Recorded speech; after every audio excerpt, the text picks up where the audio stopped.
fois qu'on fait un événement de cette taille, on a proposé un ensemble de 10 défis. Donc là, pour ce faire, on a cherché des porteurs de défis. On a trouvé assez facilement, in fine, auprès des collectivités territoriales, par exemple, auprès des laboratoires de recherche, et puis également auprès de quelques entreprises. Donc on a des 10 défis qui se situent entre technologie et responsabilité citoyenne et environnementale.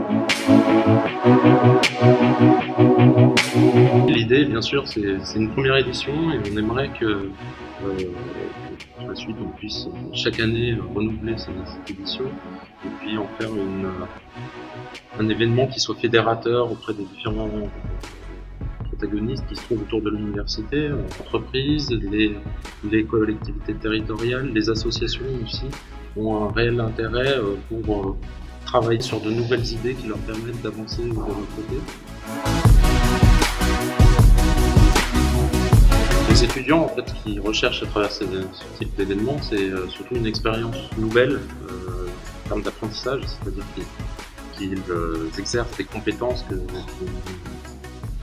n'utilisaient pas, qu'ils n'exploitaient pas jusque-là, et donc qui vont leur permettre ensuite de peut-être mieux interagir aussi sur la sphère professionnelle. Dans ce genre d'événement, ce qui est très important pour nous, je pense, c'est que l'élève ne soit pas un élève en fin de compte, qu'il soit un participant à un événement pédagogique.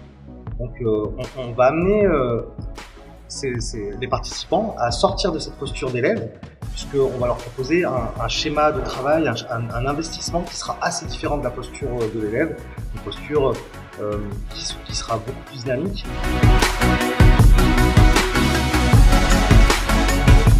D'un hackathon, c'est vraiment d'arriver à trouver des idées à partir d'un projet, une problématique, trouver des solutions et puis surtout travailler en équipe pour arriver à ce que chacun amène sa vision différente et que ce soit une bride, plusieurs brides de la solution complète. J'ai beaucoup apprécié l'expérience de par les sujets qui étaient proposés dans un premier temps. Le recyclage, l'écologie, le mort des cafés, ça me semblait assez ludique.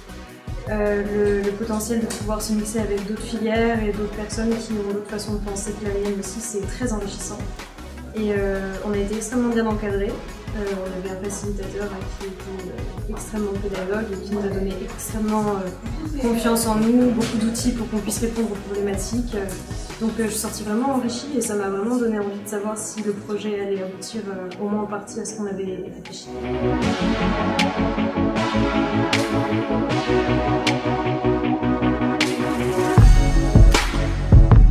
Bonne première expérience, très enrichissante, on dit, avec plein d'horizons différents, des visions différentes sur les choses, que ce soit sur notre avis, on pense avoir un avis très fondé sur ce qu'on pense et on voit que d'autres personnes qui soient par exemple en philosophie, il y a quelqu'un qui avait... On est scientifique. Ouais, on est très scientifique, on voit des gens qui ont des regards très ouverts, qui viennent d'économie, de philosophie et vraiment on se remet en question et on voit qu'il y a une approche différente du problème.